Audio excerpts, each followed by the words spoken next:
Ça, là, c'est le tribunal administratif. Tout ce qu'ils font, c'est de dire que oui, j'ai reçu la convocation pour pouvoir me chuter au criminel.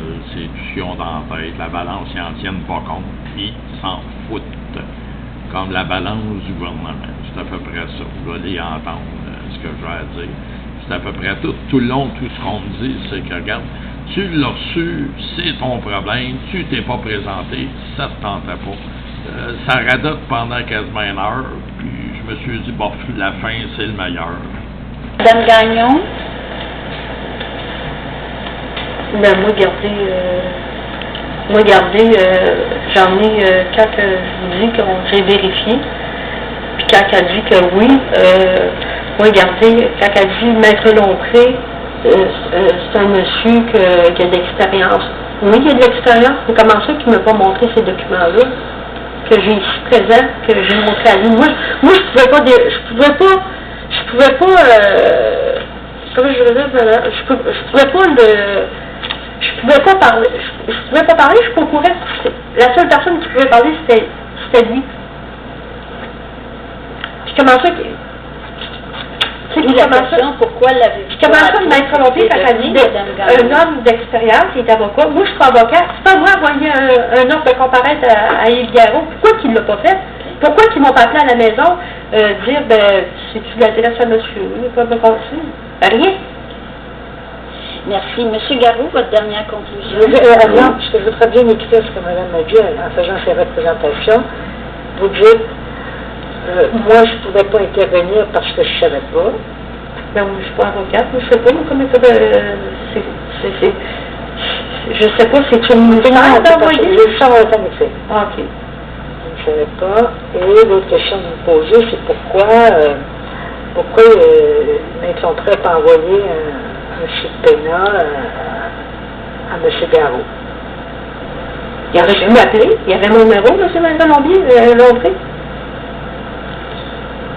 OK, ça va, excusez-moi. M. Garot? Oui. Regarde, on me traite de menteur, sous-entendu tout le long.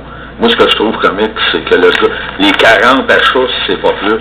Ce monsieur-là non plus n'a jamais reçu de subpoena. Il s'est jamais pointé ici. On a dit qu'il était absent pour être. Puis lui, il a pourtant signé un papier qui m'a passé un auto. Pas 60, un auto. Ils ont quand même amené ça ici. Madame a dit, j'ai travaillé à bien des places. Ben oui, ils ont dit même que j'étais camionneur. J'ai même pas de permis pour faire ça. Qui c'est qui va m'engager? Là, vous arrêtez encore une fois. C'est le fond du dossier. Avez-vous des arguments sur des arguments, madame. Ils disent que moi, je l'aurais reçu, puis ça ne me tentait pas de venir. Ben d'abord, le gars des coups 300 chars, c'est pas le même problème. Parce que lui, il aurait dit non, c'est pas vrai, j'ai jamais vendu 60 chars à monsieur, je n'ai vendu un qu'un, puis c'était pour son beau-père. Fait que là, regardez, on peut emmener bien des fausses preuves, on peut les emmener à la cour, on peut emmener le gars, c'est vrai que c'est bon. Donc, pour résumer, vos arguments se situent plus sur le fond du dossier. Ben, le fond du dossier, madame, quand je regarde ça, là, quand on est rendu à copier des signatures, là, photocopier puis les passer sur une soixantaine d'autos, moi, je trouve ça bizarre un petit peu. Surtout sur des attestations de millage. Moi, je ne sais pas là, comment est-ce qu'il marche votre gouvernement, mais il y a un méchant problème. Donc, vous en avez contre la façon dont... Ben, regardez, on me dit que je conduis des camions, j'ai même pas de permis pour ça, je sais même pas comment. Okay. Un gros camion, on va vous le rentrer dans le mur, j'ai jamais chauffé ça de ma vie. Donc, je pense qu'on a fait le tour, si on continuait, on se répéterait. On a bien compris le point de vue de vous, madame, vous, monsieur, et vous, madame aussi. On ne rendra pas la décision ici, aujourd'hui, sur le banc. On laisse tomber la poussière un peu, on va revoir tout ça et on va rendre une décision par écrit.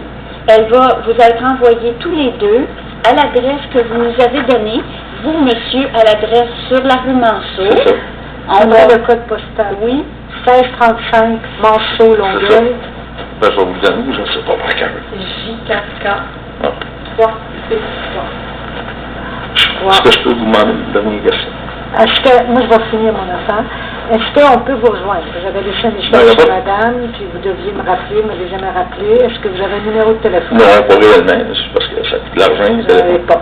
Puis madame, votre numéro de téléphone, est-ce que c'est le 514-504-54-600? Oui, c'est bien ça. Puis votre adresse est le 2167 rue Bossuet à Montréal. C'est bien ça. Merci. Alors, c'est à ces deux adresses-là qu'on va envoyer pour chacun de vous la copie de la décision et madame va la recevoir au bureau. Alors, ça complète, on vous remercie. Je peux vous poser juste une question? Oui.